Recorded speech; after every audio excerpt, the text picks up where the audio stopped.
Assalamu alaikum wa rahmatullah. Hope students you all will be fine. I am Mohsin Ali Khan, your physics teacher.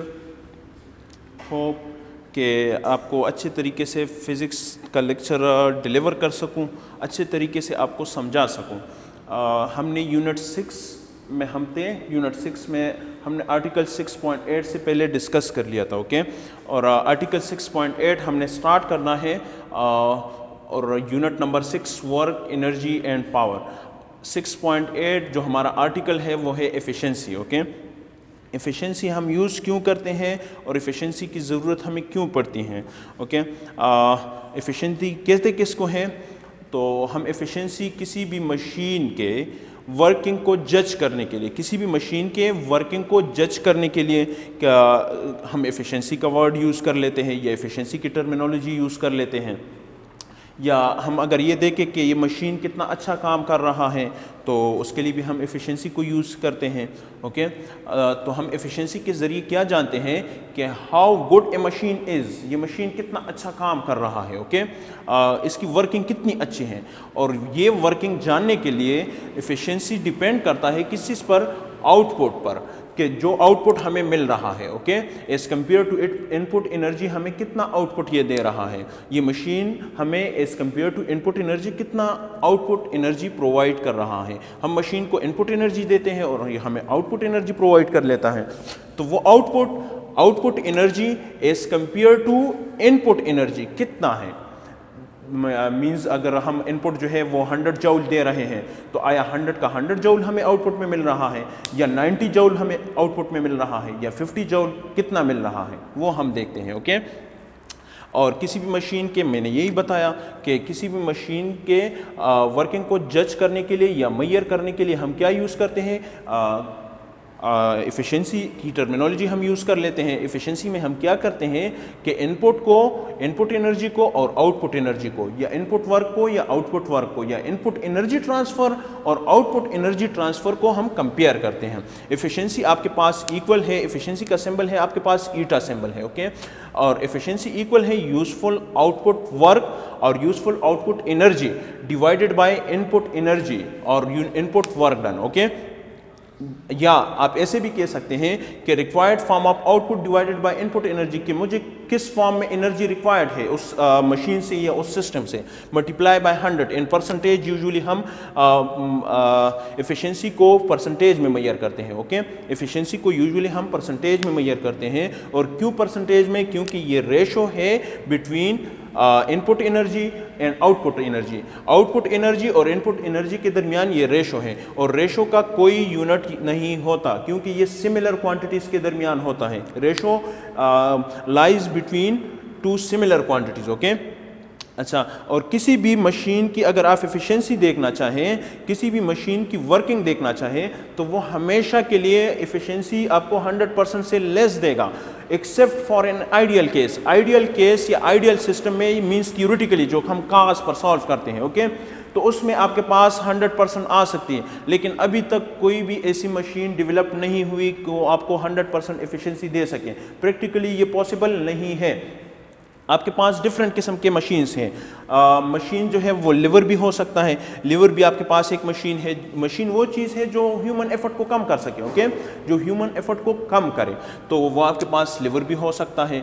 Liver is the machine. Incline plane भी हो सकता है कि किसी roller body को आप ऊपर ले जाना चाहते हैं हाइट पर, तो आसानी से आप रोल कर सकते हैं इसके ज़रिए, बजाय क्योंकि फ्रिक्शन आपके पास कम हो जाती है।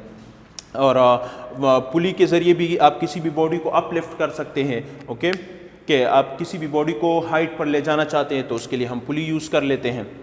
अच्छा, इसी एफिशिएंसी को हम एक एग्जांपल के थ्रू समझते हैं। हम दो मशीन्स या दो सिस्टम्स कंसिडर कर लेते हैं। नंबर 1 जो है इलेक्ट्रिक लैम्प है, और नंबर 2 आपके पास एनर्जी सेवर है, ओके।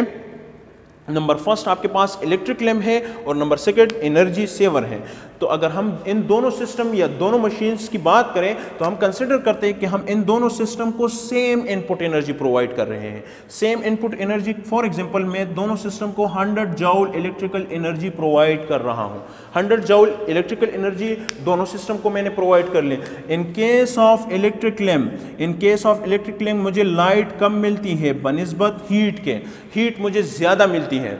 मींस कि अगर 100 जूल एनर्जी में दे रहा हूं as mention in your book, okay, कि 5% of that 100 joule energy means कि 5 joule of energy is converted into light energy, and the rest 95 joule, 95% means 95 joule of energy आपके पास heat energy में convert हो जाती है। और मुझे required तो light energy है, मुझे heat energy तो required नहीं है। अभी light से मैंने कमरा तो नहीं थोड़ी गर्म करवाना ना, तो 5% आपके पास यूजफुल वर्क डन में कन्वर्ट हुआ और 95% लॉसेज में चला गया, ओके।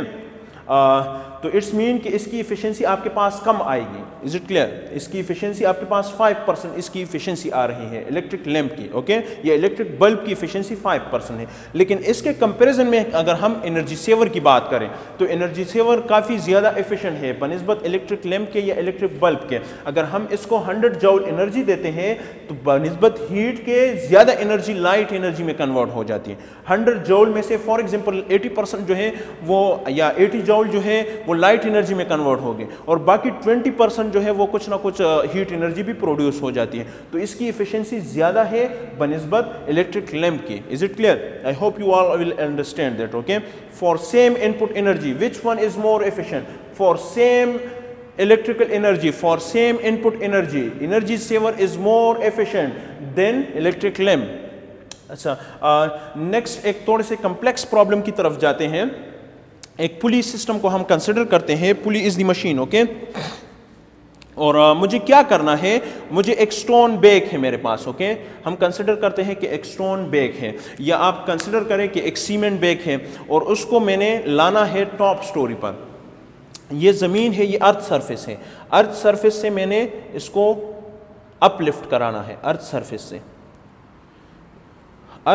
से मैंने इसको ऊपर लाना है, 40 मीटर के हाइट तक ले जाना है। इससे इस बैग को मैंने 40 मीटर के हाइट तक ले जाना है। फॉर एग्जांपल मुझे 30 न्यूटन फोर्स चाहिए इसको ऊपर ले जाने के लिए, that is the theoretical, okay. और 40 मीटर के डिस्टेंस तक मैंने ले जाना है, तो मुझे कितना आउटपुट रिक्वायर्ड है, कितनी एनर्जी रिक्वायर्ड है इसको ऊपर ले जाने के लिए? 1200 जूल मुझे रिक्वायर्ड है, 1200 जूल आउटपुट एनर्जी मुझे रिक्वायर्ड है कि मैं एक ऐसा सिस्टम लगाऊं कि मुझे एग्जैक्ट 1200 जूल दे दे। तो ऐसा सिस्टम तो हो नहीं सकता कि मैं 1200 जूल उसको दूं और 1200 जूल मुझे दे दे एज एन आउटपुट एनर्जी। तो मैं क्या करता हूं कि यहाँ पर एक पुली लगा लेता हूं और इस पुली के जरिए मैं इस बैग को लिफ्ट करता हूं। जब मैं इस पुली के जरिए बैग को लिफ्ट करूंगा तो मैं 40 न्यूटन फोर्स लगाता हूं। 40 न्यूटन क्यों लगाता हूं, क्यों, और उससे ज्यादा क्यों लगाता हूं? क्योंकि यहाँ पर कुछ फ्रैक्शन होगा, उस फ्रैक्शन को ओवरकम करने के लिए मैं क्या करूंगा, ज्यादा फोर्स लगाऊंगा बनिस्बत इसके, और 40 मीटर तक मैंने ले जाना है, लेकिन ह्यूमन एफर्ट कम हो जाएगा, ओके। अच्छा, और इससे हमारे पास इनपुट, टोटल इनपुट मेरा कितना आ रहा है, 1600 जूल। टोटल इनपुट एनर्जी में कितना आ रहा है मशीन के जरिए, 1600 जूल। इस 1600 जूल में 1200 जूल जो है मेरा यूजफुल वर्क डन है या रिक्वायर्ड आउटपुट है मेरे पास, तो ये 1200 रिक्वायर्ड आउटपुट में कन्वर्ट हो गया। बाकी इस 1600 में से 1200 रिक्वायर्ड आउटपुट और बाकी जो है 400 जूल वो लॉसेस में चला गया। लॉसेस क्या हो सकते हैं? लॉसेस फ्रैक्शन भी हो सकता है, हीट भी हो सकता है और साउंड एनर्जी भी हो सकती है, ओके। अच्छा, डिपेंड ऑन द केस। अगर इसकी इफिशिएंसी अब हम निकालना चाहें तो इफिशिएंसी कैसे निकालेंगे? Output divided by input. तो आउटपुट हमें यूजफुल आउटपुट कितना चाहिए, 1200, ओके। और इनपुट मैंने कितना दिया, इनपुट एनर्जी मैंने कितनी दी, 1600 जूल। आपके पास अगर कैलकुलेट करें तो 75% आता है, ओके, जो कि लेस है 100% से। और मैंने यही बताया स्टार्ट में कि किसी भी मशीन की इफिशिएंसी 100% नहीं आती, 99.999% आ सकती है, ओके, लेकिन 100% नहीं आ सकती, ओके। लॉसेस जरूर होंगे उसमें, प्रैक्टिकली ये पॉसिबल ही नहीं है। That's all. Now switching toward example 6.5 mention on page number 136, okay. That is related to efficiency of a system. Okay, एक साइकिल है, उसकी इफिशिएंसी आपने फाइंड करनी है, या साइक्लिस्ट की इफिशिएंसी फाइंड करनी है, वट एवर। सो प्रॉब्लम को देखते हैं कि क्या कहा जा रहा है। एक साइक्लिस्ट है, ओके, एक साइक्लिस्ट है, does 12 joule of useful work, 12 joule useful work कर रहा है, और ये वर्क वो किस चीज़ के ज़रिए कर रहा है? फूड एनर्जी के ज़रिए। देखते जाए, while pedaling his bicycle from every 100 joule of food energy, 100 joule of food energy वो यूटिलाइज कर रहा है, food energy, that is the chemical energy. Okay, और उसके यूटिलाइजेशन के बाद उसको यूजफुल वर्क डन कितना मिल रहा है?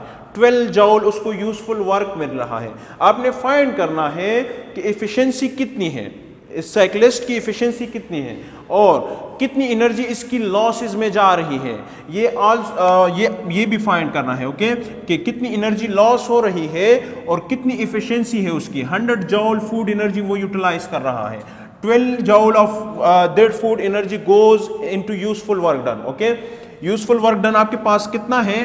12 जूल आपके पास यूजफुल वर्क डन है, और एनर्जी वो कितना ले रहा है? फूड एनर्जी, केमिकल एनर्जी वो कितना यूटिलाइज कर रहा है? 100 जूल फूड एनर्जी वो यूटिलाइज कर रहा है। इस 100 जूल के मुकाबले में उसको यूजफुल वर्क डन कितना मिल रहा है?